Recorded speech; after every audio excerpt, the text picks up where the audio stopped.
இந்த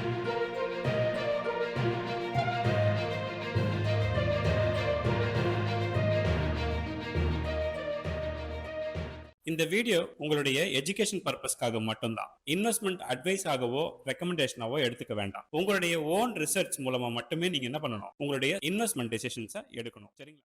மக்கள் அனைவருக்கும் வணக்கம். இன்னைக்கு நம்ம பைசா மாஸ்டர் தமிழ்ல பார்க்க போற topic Jyothy Labs. Share price ₹210 ₹220 விற்குது. இன்னைக்கு அவங்களோட மார்க்கெட் கேப் மட்டும் பார்த்தீங்கன்னா கிட்டத்தட்ட 7,800 கோடி கிட்ட தாண்டியாச்சு. இல்லை, ஆச்சரியமா இருக்கு இந்த 30 வருஷத்துல இவ்வளோ பெரிய சேஞ்சஸ் எங்கள் லைஃப்ல அதெல்லாம் பார்க்கும்போது. எனிவே, நான் இப்போ உங்களுக்கு சொல்லக்கூடிய விஷயத்தை மட்டும் பார்ப்போம். இந்த கம்பெனி 1992 ஆரம்பிக்கப்பட்ட கம்பெனி. இந்த கம்பெனியுடைய ஃபவுண்டர் ராமச்சந்திரன், அதாவது எம்பி ராமச்சந்திரன். கரண்ட் எம்டி யாருன்னு பார்த்தீங்கன்னா RM ஜோதி. இவங்க பேரில் தான் இந்த கம்பெனியே இருக்குது இல்லையா?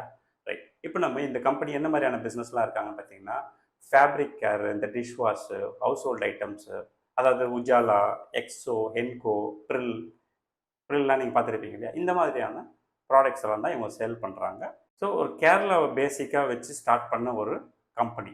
இன்றைக்கி பார்த்தீங்கன்னா ஒரு பெரிய கார்ப்பரேட் கம்பெனியாக அது மாறிடுச்சு. FMCG செக்டாருக்குள்ள இருக்க கார்ப்பரேட் கம்பெனியாக மாறிடுச்சு. பட் இதெல்லாம் நல்லா இருக்குது சக்ஸஸ் ஸ்டோரின்னு பார்க்கும்போது. But being as an investor நாம் இதெல்லாம் பார்க்கறத விட இன்னும் கொஞ்சம் டீட்டெயிலாக பார்க்கணுன்னா, இந்த கம்பெனியுடைய லாஸ்ட் 1 இயர் ஹை மட்டும் பார்த்தீங்கன்னா ₹400. எவ்வளோ? ₹400. லோ பார்த்தீங்கன்னா 199. இந்த வார் பேனிக்கில் வந்தது தான். இப்போ மார்க்கெட் பார்த்தீங்கன்னா ₹212 அரௌண்ட் இருக்குது. ஓகே, இது ஒரு பாயிண்ட். அடுத்து நீங்கள் பார்க்க வேண்டியது லாஸ்ட் 1 மந்தில் -14%, லாஸ்ட் 3 மந்தில் -22%, லாஸ்ட் 1 இயரில் 40%. ஸ்க்ரீனில் வைக்கிறோம் பாருங்கள் ஒன்று ஒன்றா. இந்த அளவுக்கு இந்த கம்பெனியோட பொசிஷன் போயிட்டு. இதுக்கு பின்னாடி என்னன்னா, இந்த கம்பெனிக்கு இருக்கிற பிரச்சனையெல்லாம் பார்ப்போம். அதுக்கு முன்னாடி இந்த கம்பெனியுடைய ஓவரால் சார்ட் நான் வைக்கிறேன் பாருங்கள். அதாவது 2007 இந்த கம்பெனியுடைய ஷேர் ப்ரைஸ் வெறும் ₹45 தான். இன்னைக்கு ₹214 விற்குது. Which means 4 to 5 times grow ஆயிருக்கு. புரியுதுங்களா? ஸோ இது ஒரு பெரிய க்ரோத்தா அப்படின்னா எக்ஸாக்ட்லி நோ. ஆனால் இங்கே என்ன சிக்கல் இருக்குங்கிறதுலாம் பாருங்கள். இந்த கம்பெனிக்கு லாஸ்ட் 5 இயர் மட்டுமே 54% க்ரோத்துன்னு சொல்கிறோம். பட் இந்த 54% க்ரோத்துங்கிறது வந்து அடிக்குவேட்டா அப்படின்னு பார்த்தீங்கன்னா, ஓகே, இப்போ வார் பேனிக்னால ஒரு 15% ஸ்லெட்ஜாக இருக்காங்க அப்படின்னு நீங்கள் சேர்த்துக்கிட்டிங்கன்னா கூட மேக்ஸிமம் உங்களுக்கு எவ்வளோ பெனிஃபிட் இருந்திருக்கும் அதை நம்ம பார்க்கணும் இல்லையா? ஸோ எனிவே, இதே நீங்கள் ஞாபகம் வச்சுக்கோங்க. இப்போ ஃபர்தராக நம்ம என்ன கவனிக்கணும்னா, இந்த கம்பெனி லாஸ்ட் 1 இயராக தொடர்ந்து, இப்போ வார் பேனிக்கில் மட்டுமே கீழே வரல, தொடர்ந்து 1 இயராக கீழே வந்துட்டு இருக்காங்க. அப்போ இந்த மாதிரியான கம்பெனிங்கள்லேருந்து தான் நான் சொல்லுவேன், இந்த பிகினர்ஸ் லாங் டர்ம் இன்வெஸ்டர் என்ன பண்ணலாம்னா, கொஞ்சம் விலகி நில்லுங்க. ஏதோ பிரச்சனை போயிட்டு இருக்குது, அந்த பிரச்சனைக்கு ஏதாவது சொல்யூஷன் இருந்தால் இருக்கலாம், இல்லாமலும் போகலாம். பட் இதில் இன்வெஸ்ட் பண்ணாமல் நமக்கு என்ன வாய்ப்பாக இல்லை? வேறு ஸ்டாக்கே இல்லையா? ஜோதி லேப்பில் தான் இன்வெஸ்ட் பண்ணணும்னு ஏதாவது சட்டம் இருக்கா? இல்லை ஒரு டிமேட் அக்கௌண்ட் வாங்கினா மினிமம் நீங்கள் ஜோதி லேப்பில் 10% போடணும் அப்படின்னு யாராவது சொல்லியிருக்காங்களா? இல்லை.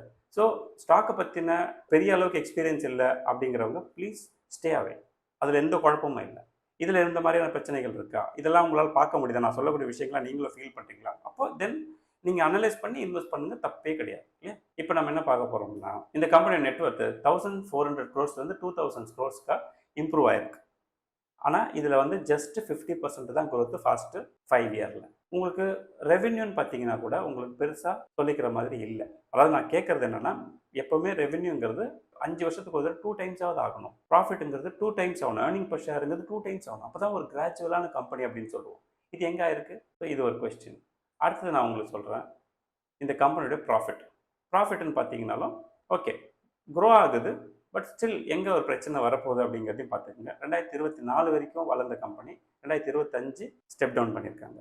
அப்போ 2025 மட்டும் இல்லை, நான் உங்களுக்கு போன 5 குவார்ட்டருக்கான ரிசல்ட்டை காட்டுறேன். அதையும் பாருங்கள். ரெவென்யூவில் கவனிங்க, இந்த பார்ஸ் எதுவுமே வளரவே இல்லை.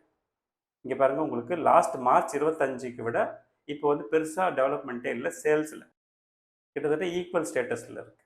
ஒரு வருஷம் க்ரோத்தே இல்லை. இவங்களுக்கு காம்படிஷன் ஹெவியாக இருக்குது. ஏன்னா இந்துஸ்தான் யூனிலிவர் இருப்பாங்க, டாபர் இருப்பாங்க, இந்த மாதிரி கம்பெனிஸ்லாம் நிறையா இருக்கிறதுனால அவங்களால என்ன பண்ண முடியலன்னா, தங்களை வந்து மேலே கொண்டு வர முடியல, சேல்ஸை இம்ப்ரூவ் பண்ண முடியாமல் மாட்டிக்கிட்டாங்க. இது காலத்துக்கு காலம் மேலேயும் போகலாம், மேலேயும் போகலாம், இல்லை கீழேயும் போயிடலாம். புரியுதுங்களா? ஏன் வந்து தொடர்ந்து 1 இயராக கீழே போகுதுன்னா, இன்வெஸ்டருக்கு இந்த கம்பெனியோடைய ஏர்னிங் பர் ஷேர் இன்க்ரீஸ் ஆகுங்கிற கான்ஃபிடென்ஸை அவங்க லூஸ் பண்ணிட்டாங்க. நான் உங்களுக்கு ப்ராஃபிட் வைக்கிறேன் பாருங்கள். போன மார்ச் 2025 மார்ச் 87 கோடி ரூபாய்க்கு மேலே சம்பாரிச்சவங்க இன்னைக்கு வேறு 81 கோடி ரூபாய் இருக்காங்க ப்ராஃபிட்டில். இப்போ எக்ஸ்பென்ஸ் அதிகமாகிட்டே இருக்குது, ரா மெட்டீரியல் காஸ்ட் அதிகமாகுது, அதே மாதிரி சேல்ஸும் இன்க்ரீஸ் ஆச்சுன்னா ஓரளவுக்கு நம்ம வந்து நம்மளோட நெட் ப்ராஃபிட்டை கொஞ்சம் இன்க்ரீஸ் பண்ணலாம். ஆனால் இங்கே அவங்களுக்கு அது பண்ணுறதுக்கான வாய்ப்புகளை இல்லைங்கிறது தான் இஷ்யூ. ஓகேங்களா?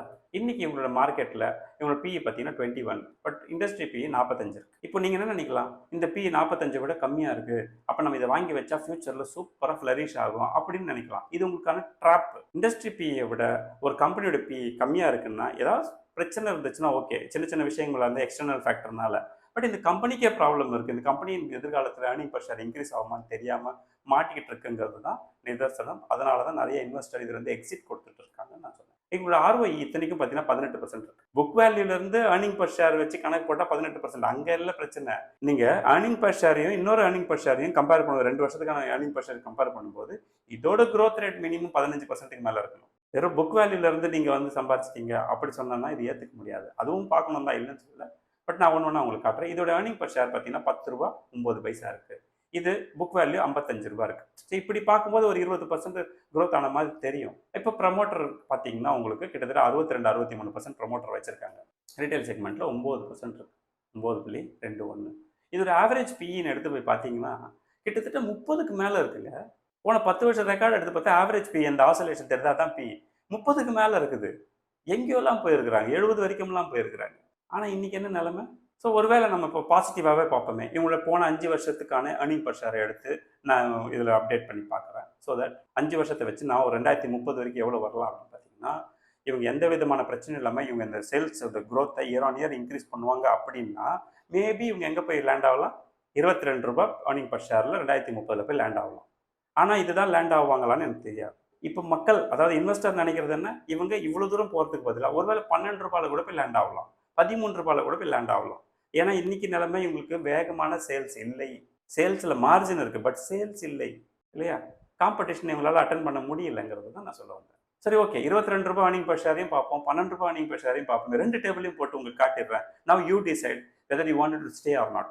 இப்போ first chart current market price 214 ரூபாய் இருந்து 22 ஏர்னிங் பர் ஷேராக இருந்து அது 20 பிஇயா இருந்தால் உங்களுக்கு 440 ரூபா ஷேர் ப்ரைஸ், 17% growth. அப்போ யோசிச்சு பாருங்க, வெறும் இன்னைக்கு இருக்கக்கூடிய பி ரேஷியோ கூட தான் இருக்குது. பட் ஸ்டில் நான் ஒரு 20 போட்டாலே உங்களுக்கு 17% வருதுன்னா இதெல்லாம் வந்து கண்ணில் ஒத்திக்கலாம். நீங்கள் ஒருவேளை 22 ஏர்னிங் பர் ஷேராக இருந்தால் இதை வச்சு தான் நிறைய பேர் இதை வாங்கிட்டு இருக்காங்களோ அப்படின்னு எனக்கு ஒரு சந்தேகமாக இருக்குது. ஒரு எக்ஸாம்பிள் பார்த்தீங்கன்னா, பி வந்து 30 இருக்குன்னு வச்சுக்கோங்க, 660 ரூபாய். அங்கே பாருங்க 28% இயர் ஆன் இயர் சிஏஜிஆர் வருது. ஜோதி லேப்ஸ்னா 28% கொடுக்கக்கூடிய அளவுக்கு கெப்பாசிட்டி இருக்குன்னு நீங்கள் நம்புறீங்களா? இதுவும் கேட்கணும்ல.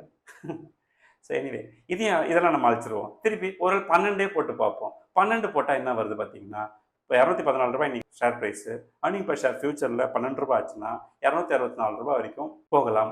அப்போ 4%, 4.5% இந்த ரேஞ்ச் உங்களுக்கு சிஏஜிஆர் வருது. ஆனால் ஏற்கனவே இந்த கம்பெனி 400 ரூபாய் வரைக்கும் போயிட்டு தான் இந்த கம்பெனியோட மேலே இருந்த நம்பிக்கை குறைஞ்சி இது தொடர்ந்து கீழே வந்துகிட்டே இருக்குது. நான் சொன்னேன்ல, 52 வீக்ஸ் ஹை பார்த்தீங்கன்னா 400, 52 வீக்ஸ் லோ பார்த்தீங்கன்னா 200. ஸோ அந்த கேஸில் பார்த்தீங்கன்னா 34 பிஇ இருந்துச்சுன்னா 12 × 34 போட்டிங்கன்னா 408. பட் இந்த ரிஸ்க் எடுக்க முடியுமா? 34 வருமானே தெரியாது. ஸோ இந்த ரிஸ்க் எடுக்கணுமா வேணாமா? ஏன் கம்யூனிட்டியில் இது டி கேட்டகரியில் இருக்குது அப்படின்னு உங்களில் பல பேருக்கு இந்த கேள்விக்கு நான் இன்னைக்கு உங்களுக்கு கிளியரான பதில் சொல்லிட்டேன். இப்போ ஒரு புரிஞ்சிருக்கு இல்லையா? இந்த வீடியோ பிடிச்சிருந்தா லைக் பண்ணிவிடுங்க. உங்களுக்கு இந்த கம்பெனி ஜோதி லேப்ஸ் பற்றி நீங்கள் உங்கள் மனசில் பட்டதை ப்ளீஸ் கமெண்ட் பண்ணுங்கள். நீங்கள் கமெண்ட் பண்ணால் தான் என்னால் அடுத்த வீடியோ பண்ணும்போது நீங்கள் உங்களோட கமெண்ட்டை கையில் வச்சுட்டு தான் நான் அடுத்த வீடியோ பண்ணுறேன்னு உங்களுக்கு நல்லா தெரியும். ஸோ கமெண்ட் பண்ண மறந்துடாதீங்க.